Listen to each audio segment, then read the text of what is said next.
तो one piece chapter 1058 के detail spoilers भी आ चुके हैं एंड ये चैप्टर बहुत ही अमेजिंग प्लस फनी होने वाला है एंड हमें इस चैप्टर में ये भी जानने को मिलने वाला है कि आखिर शैंक्स एंड मिहोक के बीच में कौन ज्यादा स्ट्रॉन्ग है। तो शुरू करते हैं इस चैप्टर के टाइटल से, जो कि है न्यू एम्पर एंड इसके कवर पेज में जर्मन सीजर होलगेक आइलैंड से भागने की सोच रहे हैं एंड इसके बारे में डिटेल में कल के वीडियो में बता चुका हूँ, तो इस वीडियो में नहीं बताने वाला हूँ। तो ये चैप्टर 1000 सनी पे स्टार्ट होता है जहाँ लूफी को कैद करके रखा गया है बिकॉज उसने सनी को सीधा वाटरफॉल से नीचे गिरा दिया था, जिसकी वजह से सब लोग उससे नाराज है, स्पेशली नामी। अब नामी ने लूफी की अच्छे से पिटाई की है एंड फिर वुंड्स एंड बम्स के साथ लूफी को एज ए न्यू योन को इंट्रोड्यूस कराया जाता है। लूफी नामी से माफी मांग रहा होता है बट नामी कुछ ज्यादा ही गुस्से में होती है और लूफी से कहती है कि स्टूपिडिटी की भी कोई लिमिट होती है एंड उसने आज वो क्रॉस कर दी है। फिर जिनबे नामी को शांत करते हुए कहता है कि जाने दो, किसी को चोट तो नहीं लगी है ना। बट नामी जिनबे पे चिढ़ जाती है और कहती है कि उसे और मत बिगाड़ो जिनबे। तो जिनबे भी उसका मजाक उड़ाते हुए कहता है, ओ ये तो कॉन्करर्स हाकी है। चॉपर जिनबे को वार्न करता है कि जब नामी गुस्से में होती है ना तो उससे दूर ही रहना चाहिए। फ्रैंकी को सनी पे गर्व होता है क्योंकि इतनी ऊंचाई से गिरने के बावजूद भी उसका सिर्फ एक ही यार्ड टूटा है। फिर एक न्यूज को आता है जो रॉबिन को न्यूज़पेपर देता है जिसमें सभी की न्यू बाउंटीज भी है। सांजे एक्साइटेड होकर रॉबिन के पास दौड़ता है लेकिन वो लड़खड़ा जाता है और वांटेड पोस्टर्स पूरे जहाज पर उड़ जाते हैं। फिर नैरेटर लूफी और उसके 9 कमांडर्स की बाउंटीज प्रेजेंट करता है जो कुछ इस तरह से है। Doctor, chopper cotton candy lover, pet, bounty 1000 berries, increase of 900 berries. जिस पर चॉपर कहता है क्या बढ़ गई पर इतनी? Navigator cat burglar Nami, bounty 366 million berries. Nami कहती है लाखों करोड़ों, मुझे वो चाहिए। Musician soul king Brook, bounty 383 million berries. जिस पर ब्रूक हमेशा की तरह कहता है yo ho. Ship writer cyborg Franky, bounty 394 million berries. अब फ्रैंकी अपने वांटेड पोस्टर को देखने के बाद नाराज हो जाता है क्योंकि मरीन्स ने उसके पिक को सनी के फिगर हेड से चेंज कर दिया है। स्नाइपर गॉड उसो, बाउंटी 500 मिलियन बेरीज। उसोप कहता है ये बहुत ज्यादा है, प्लीज और मत बढ़ाना। आर्कियोलॉजिस्ट डेविल चाइल्ड निको रॉबिन, बाउंटी 930 मिलियन बेरीज। अब रॉबिन यहाँ पर चॉपर को कॉटन कैंडी दे रही है। Cook black leg Sanji, bounty 1.032 billion berries. Sanji जमीन पर लेटा है और वो गुस्से में अपनी बाउंटी को जिनबे और जोरो की बाउंटी से कंपेयर कर रहा है। Helmsman knight of the sea Jinbe, bounty 1.100 billion berries. Jinbe Sanji से पूछता है कि उसे क्या हुआ। अब जिनबे को यहाँ पर क्या पता कि जोरो सांजी का कितना मजाक उड़ाने वाला है। स्वॉर्ड मास्टर पायरेट हंटर जोरो, बाउंटी 1.100 बिलियन बेरीज और साथ में 1100 बेरीज। जोरो कहता है उसे भूल जाओ जिनबे, नंबर 4 के साथ अपना वक्त बर्बाद मत करो, और हंसने लगता है। अब भाई ये जोरो का रैंकिंग सिस्टम बहुत ही फनी है, जैसे उसने साबुडी आर्क पे नहीं सांजी को लेट आने की वजह से बहुत चिढ़ाया था और लगता है अब भी सांजी को बहुत चिढ़ाने वाला है। Captain emperor straight Luffy, bounty 3 billion berries. Luffy कहता है आई एम सॉरी, प्लीज मुझे बाहर आने दो, मुझे बहुत भूख लगी है। फिर हम सनी को जाते हुए देख सकते हैं और जहाँ उसका कैप्टन अभी भी कैद में है और जोरो सांजी फाइट कर रहा है। फिर सीन कट होकर करीबरी आइलैंड का दिखाते हैं। क्रॉस गिल्ड के सबऑर्डिनेट्स को अभी तक बिलीव नहीं हो रहा है कि उनके चेयरमैन बग्गी ने क्रोकोडाइल और मिहोक को भर्ती कर लिया है। हालांकि बिग टॉप के अंदर की चीजें बहुत अलग है। नैरेटर बग्गी को एज ए योन को प्रेजेंट करता है। हम देखते हैं कि बग्गी रो रहा है और अपनी जान की भीख मांग रहा है। उसका चेहरा बम्स और ऊंट से भरा हुआ है। उसके कुछ दांत भी गिर चुके हैं। क्रोकोडाइल और मिहोक चेयरमैन के सोफे पर बैठे हैं। क्रोकोडाइल ने बग्गी के सर को पकड़ रखा है जबकि मिहोक ने अपनी तलवार बग्गी की तरफ पॉइंट की है और बग्गी की बाकी बॉडी जमीन पर पड़ी है। बग्गी उसे माफ करने की भीख मांगता है और वो कहता है कि वो उनके लिए कुछ भी करेगा, यहाँ तक उनके जूते भी चाटेगा। क्रोकोडाइल कहता है क्रॉस गिल्ड मैंने और हॉकाई ने बना है तो तुम इसके चेयरमैन क्यों हो बग्गी? मिहोक कहता है तुम शायद ऐसे पहले और आखिरी इंसान हो जो एक सिंपल एपोलॉजी की वजह से योन को बन गया और अगर तुम सही में इसे मानते हो तो अपनी जान दे दो। क्रोकोडाइल का कहना है कि शर्मिंदा जैसा शब्द अभी उसके इमोशंस को डिस्क्राइब करने के लिए इनफ नहीं है। बग्गी फिर से कहता है कि उसे छोड़ दे, उसे प्लीज ना मारे। मिहोक का कहना है कि ये निगोशिएबल नहीं है। नंबर 3 क्रोकोडाइल की तारीफ करते हुए कहता है उसके लिए फिर से क्रोकोडाइल के साथ काम करना एक गर्व की बात है। बग्गी नंबर 3 से पूछता है कि क्या वो उसे धोखा देने जा रहा है, लेकिन नंबर 3 बग्गी को कहता है कि वो कभी भी उसका सबऑर्डिनेट नहीं था।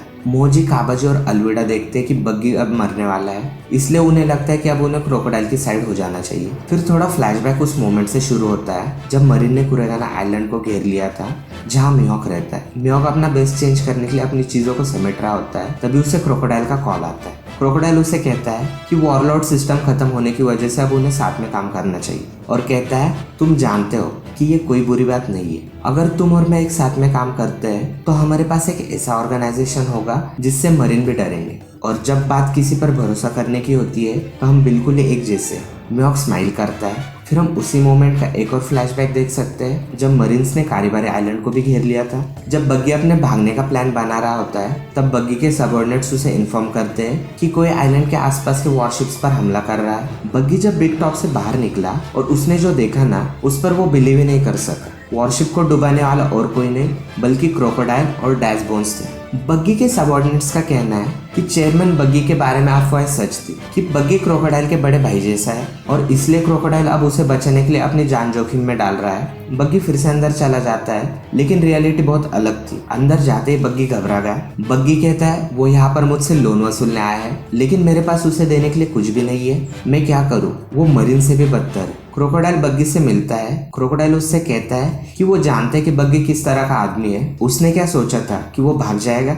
बग्गी पैसे के बारे में बहाने बनाने की कोशिश करता है। वो कहता है कि बग्गी डिलीवरी में चीजें सही चल रही है लेकिन उसके पास खिलाने के लिए बहुत सारे वर्कर्स हैं और इसमें उसके बहुत सारे पैसे खर्च हो जाते हैं और ये बताने की जरूरत नहीं है कि उनके स्टार से आने जायंट्स ने भी काम छोड़ दिया है। क्रोकोडाइल उससे कहता है अगर तुम अच्छे पैसे नहीं कमा पा रहे हो तो तुम्हें खुद को बेचने के बारे में सोचना चाहिए। जिस पर बग्गी कहता है ऐसी डरावनी बातें मत कहो, क्या हम दोस्त नहीं है जो साथ में इम्पेल डाउन से बाहर निकले थे क्रोकचान।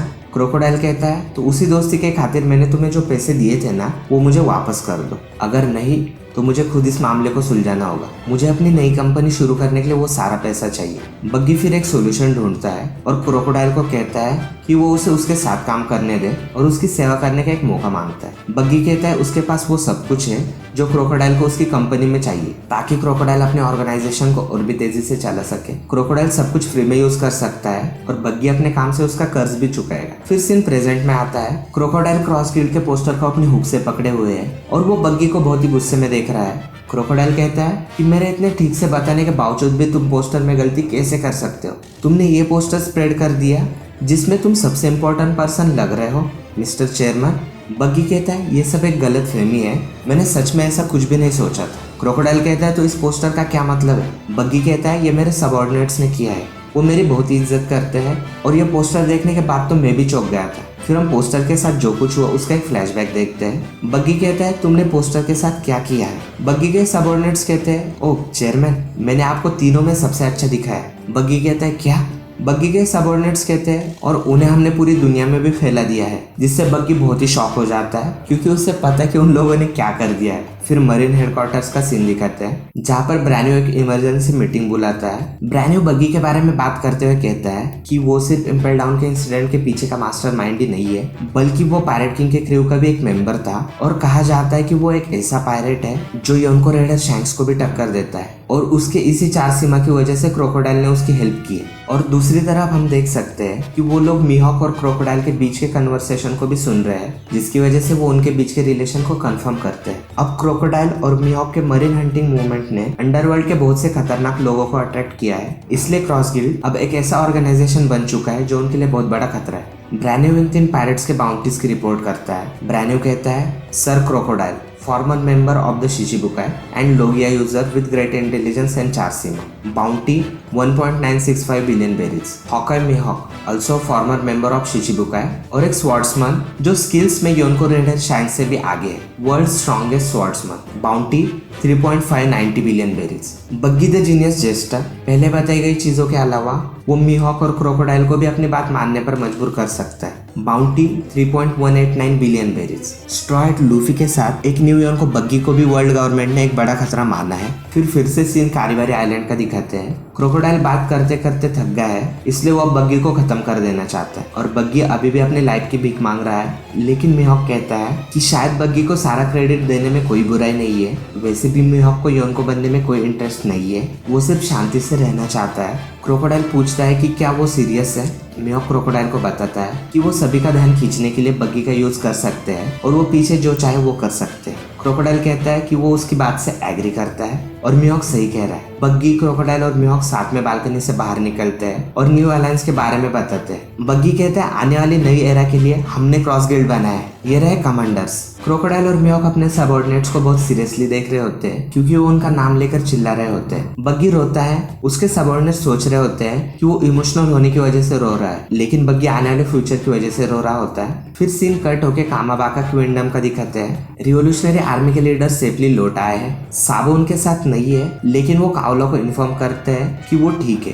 कारासु का कहना है कि उनके अलग होने के बाद जो इंसिडेंट हुआ ना, उस पर वो साबो पर पूरा भरोसा करता है। कावला ड्रैगन के पास जाती है और उससे कहती है कि अगर साबो ने सच में किंग कोबरा को मारा है ना, तो वो साबो को माफ नहीं करेगी, चाहे इसके पीछे कोई भी रीजन क्यों ना हो। ड्रैगन कुमा के सामने है और उससे बात करता है। ड्रैगन कहता है मुझे बताओ कुमा, तुमने क्या देखा? कुमा कहता है जैसा आपकी इच्छा माय लॉर्ड। ऐसा लगता है कि कुमा अभी भी एक गुलाम की तरह ही काम करता है। अचानक एक डेंडेन मुशी बजती है। मरीन हेडक्वार्टर्स खम्बाका क्विंडम के कॉल को इंटरसेप्ट करते हैं। वो कहते हैं कि ये फ्लेम एम्परर हो सकता है, इसलिए वो इसे रिकॉर्ड करना शुरू कर देते हैं। कावला डेंडेन मुशी को उठाती है और कहती है साइलेंस प्लीज, और वो डेंडेन मुशी पे कहती है हाय मैं कावला हूँ। और हम देख सकते हैं कि डेंडेन मुशी की दूसरी तरफ साबो है जो कहता है ये मैं हूँ साबो। तो गाइज हमें फाइनली पता चल ही गया कि मिहोक कितना स्ट्रॉन्गेस्ट है। अब अगर जोरो को मिहोक को हराना है ना, तो उसे और बहुत इम्प्रूव करने की जरूरत है। और क्योंकि जोरो एक शिमोत्सुकी है तो वो बेस्ट स्वॉर्ड्समैन बन के ही रहेगा। अब मैं जोरो को शिमोत्सुकी क्यों कह रहा हूँ, अगर आपको इसमें कंफ्यूजन है तो इसका ये मतलब है कि आपने ये वीडियो नहीं देखा है।